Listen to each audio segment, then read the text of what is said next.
It's a racket in the auction and neon sign industry that nobody wants you to know about, and I have now learned firsthand why it is there is no competition in the field whatsoever. But as an auctioneer for the last 15 years, I know exactly what is going on. And if you think I'm gonna sit here and take it lying down, I'm not. So everybody buckle up, I'm gonna tell you exactly what has been going on for years and how they're able to do it. The same people selling the same signs either at the same auction or at different auctions. The same factory flooding the market with junky acrylic signs that everybody is selling, supplying auction houses nationwide with a lower end reproduction that is higher quality than what is being sold online. Thin pieces of aluminum, you're gonna have acrylic, but you're gonna have a can, it's gonna be a different design, it might be a little bit bigger. Since you cannot find this item online when you look it up being sold, because it is intentionally not being sold online, and the reason why is a lot of risk when it comes to this.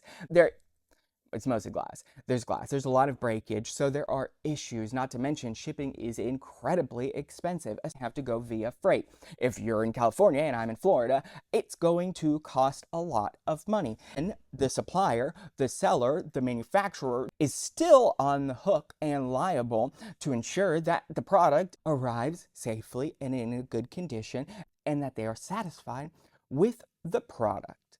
That is expensive. So, how do you sell these large signs for way more money than they should sell for based on what it costs to make them, and also put all of the liability on to the buyer, including paying for shipping, but not before you pay them their 15 to 30% buyer's premium?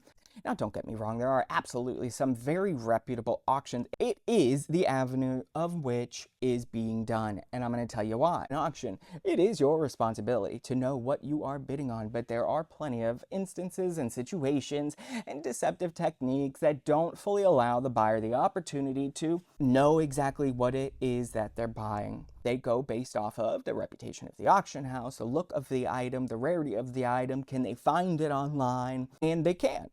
And the reason why they can't is because it's intentionally held off so that people will overpay and so that people can be misled. There will be situations, and I've seen this many, many times, a customer is bidding on a sign that might look like this. And the reason why they're bidding on a sign that might look like that is they think that it's original.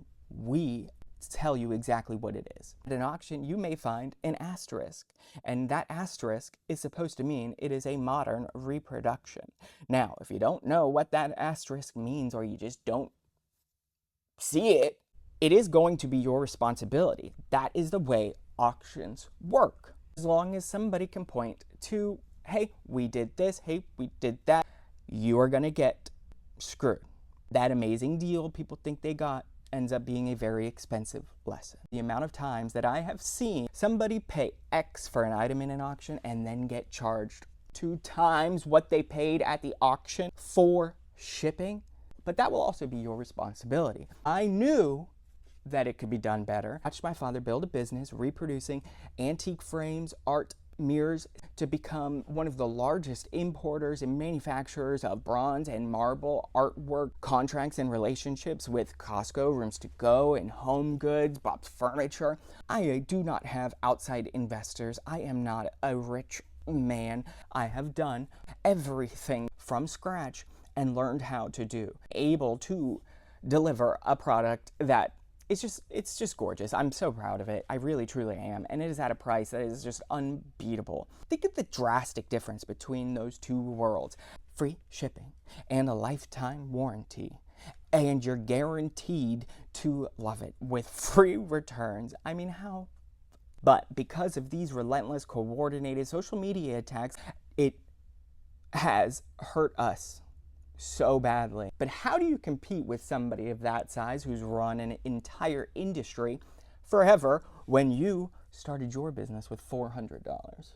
The same platforms that have the potential of doing just that are also the same platforms that these larger corporations are taking advantage of in order to squash the smaller competition.